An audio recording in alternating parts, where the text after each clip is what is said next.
Morning and welcome to your daily Bahamas headlines. These are your Tribune highlights for Wednesday, November 12th, 2025. The Tribune's front page story is a deeply human one. A transgender Bahamian woman deported from the United States says she now feels lost in limbo, sent to a country she hasn't seen since birth, with no family, no identification, and no place to turn. She explained that USL immigration officers shackled and deported her suddenly, returning her to the Bahamas, although she left when she was just 2 years old.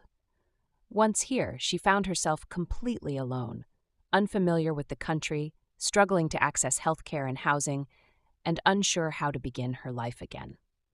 The Tribune reports that immigration and social agencies have been overwhelmed by cases like hers. As more long-term U.S. residents of Bahamian descent are being returned with little preparation or support. Advocates are calling for a more humane process to help deportees reintegrate, especially those facing discrimination or identity challenges. At Princess Margaret Hospital, patients continue to complain about long waits, overcrowded wards, and poor conditions. One accident victim said he spent hours sitting in a chair waiting for treatment because there were no available beds, while another woman says she's been waiting nearly 3 months just to receive her medical records.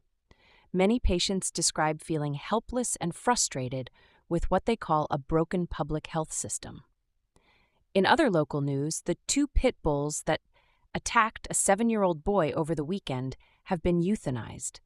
The boy's injuries were serious but not life-threatening, and animal control officers confirmed the remaining dogs were removed from the property. The government has officially joined the Caribbean Regional Fisheries Mechanism to strengthen cooperation with other Caribbean nations on marine resource management.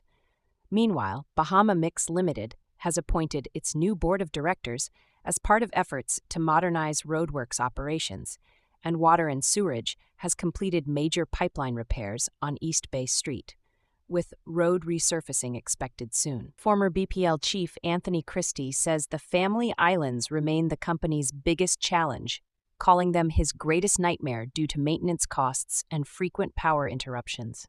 In business news, Royal Star Assurance says there will be no increase in insurance rates next year, despite the recent hurricane seasons. Banks have been told to move away from a checkbox approach to new accounts and focus on customer service and compliance. Minister Michael Halkitis has denied claims that accountants have been turned into tax collectors under the new business license reforms. And Carnival Cruise Line says its new Celebration Key project